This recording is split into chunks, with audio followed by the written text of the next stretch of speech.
Alrighty everyone, welcome back. It is now June 27th of 2023. We're just a couple of days out from Indy 5, the Dial of Destiny, and finally witnessing exactly what the box office results are going to look like for that. We also have the Ahsoka Tano final trailer that is set to debut sometime by this July, so expect that to be a very heavy promotion piece by Jon Favreau and Dave Filoni to really get that story out there as much as possible ahead of its August 26th release date. This is Mike Zero. Subscribe if you're new and like this video to see future updates. I'm also on Twitter at Mike01. I thank you also very much for the great and kind support. And let's get right into exactly what's going on here with Pedro Pascal. Now, we've talked about this on and off, about what happened between him and Kathleen Kennedy and the whole firing situation revolving around Pedro from one show, to be specific, one show. That, of course, being Skeleton Crew, to take part in multiple major cameos as Din Djarin. Now, we're going to be going over, of course, everything that has been developing since then that got actually a lot more out of hand and worse, not just because of Kathleen Kennedy, but also because of Jon Watts, the showrunner of Skeleton Crew, which, by the way, is still set for a release date window, give or take around the end of November leading into early December. That's what they're aiming for right now.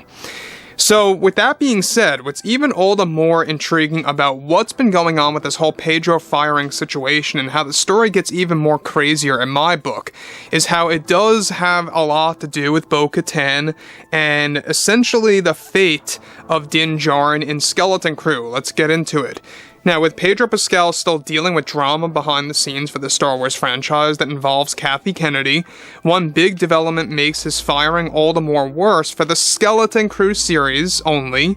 As it turns out, what happened during Pedro's firing a couple of months ago from the Skeleton Crew show specifically to play cameos as Din Djarin is that Kathleen Kennedy was forcing Pedro to accept a big scene that was going to essentially make it canon that Din Djarin dies inside of a major ship explosion while trying to save the children from the pirates. Now, the specifics of the scene unravel that were laid out involved Din Djarin defeating Vane the pirate, as we all saw him in Mando Season 3, where the ship is carrying high-quality intel and Skeleton Crew for the remnants of the Empire and Grand Admiral Thrawn toward another super weapon that is under construction, not to be mixed up with Starkiller Base, something else entirely new.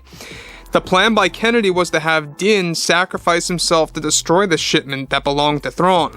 Pedro refused to do this scene altogether and also wanted his helmet off, to which Kennedy refused. This is where things got messy and she fired him from this one show specifically. Now, the big twist of this development is that Kennedy was recently begging Pedro Pascal to return for the role of Din, since they are losing tons of confidence with the series without a major cameo earlier. Now, let's get into this further before I get into the next batch about this entire thing that's unraveling. Now, we know that Kathleen Kennedy is begging Pedro to come back as 3 big cameos as Din Djarin in Skeleton Crew, popping in and out in different episodes toward the finale of the series. That, of course, is where she originally wanted to kill him off. Disney executives got in, they prevented that, but they were too late because that's when Pedro was already gone. And so now, what's really making this all the more of a mess is what Kennedy is about to do. Now, the thing that Pedro I like about him, by the way, is that he stood up for himself. He really stood up to Kathleen Kennedy and said, I want the mask off, I want the helmet off, I don't want my character to be killed off in the show that not the majority of fans are going to watch, let's be honest. And we all know why Kathy wanted to do this, is that she wanted to create a cap as to how much material Jon and Dave could work with when it comes to Din Djarin. It really is beginning to come across as a very big agenda or intentional thing that she just wants to insert as many female characters as possible to take over the male roles, and this is where it actually corresponds exactly with that agenda. Let's dive into this. Now, when all else failed, and Pedro refused to come on board of Skeleton Crew even after he was fired, when he was getting offered the role again, however, Pedro is refusing to accept Kennedy's request still for him to return and is sticking with Jon and Dave's efforts from Mando Season 4, which now Jon and Dave are using that season as a way to reset Kathy's take on Season 3. The show is going back to bare bones style and building itself up again. Now, right now, Kennedy is looking to bring in Bo-Katan to take Din Djarin's place since Pedro is refusing to return, and Katie Sackhoff reportedly already agreed to take part in this show, as she wants her character to shine as much as possible in Star Wars. So, let's lay it down here. What basically happened is that in the long run, she tried to get him back after firing him from Skeleton Crew. That did not work. So what did she do? Well, let's not just recast or put somebody else in the suit of Din Djarin. Let's do something easier. Let's just throw in Bo-Katan, right? Let's just throw her in Din Djarin's role of saving the children and fighting the pirates and all that crazy stuff toward the tail end of the series.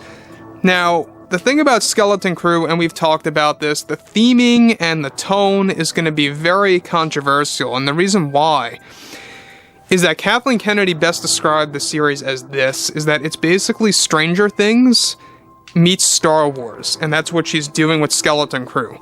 Both herself and Leslie Headland don't know how to do something original. You know, even Leslie said that Acolyte is Kill Bill meets Star Wars meets The Matrix meets Mission Impossible meets Frozen. And I'm not, over-exaggerating. That's what she literally said, and it makes no sense at all. And it really makes you wonder, do they even know what they are doing by combining so many different franchises and inspirations from those franchises into one big story? Look, it's one thing to be inspired something and throwing it into a story in a more under-your-nose way, where it's not so obvious, but they're doing this in the most obvious way possible, where they want Skeleton Crew directed and written like it's Stranger Things. They want to make it very much like horror-driven at times, where these children are lost across the galaxy and they run into these scary moments in their lives, stuff like that. So, you got that element. It also has a lot of elements of the Goonies, reportedly, in Skeleton Crew, so that's another thing that she's taking from. Again, like I've said before in the past, Kennedy and Leslie Headland are creatively bankrupt. They don't know how to think what Star Wars really stands for and what the fans really want. So they just think, let's take these key moments from other franchises and kind of just translate them into how they work in Star Wars. And that's what they do. That's what Rian Johnson did also with The Last Jedi. He took a lot of key elements from past movies out there and threw it into The Last Jedi, such as Escape from LA, of how that was the true inspiration of how Luke Skywalker died. Using that force projection technique. You guys probably know what I'm talking about. So, apart from this, this just makes the firing situation all the more uglier for Pedro.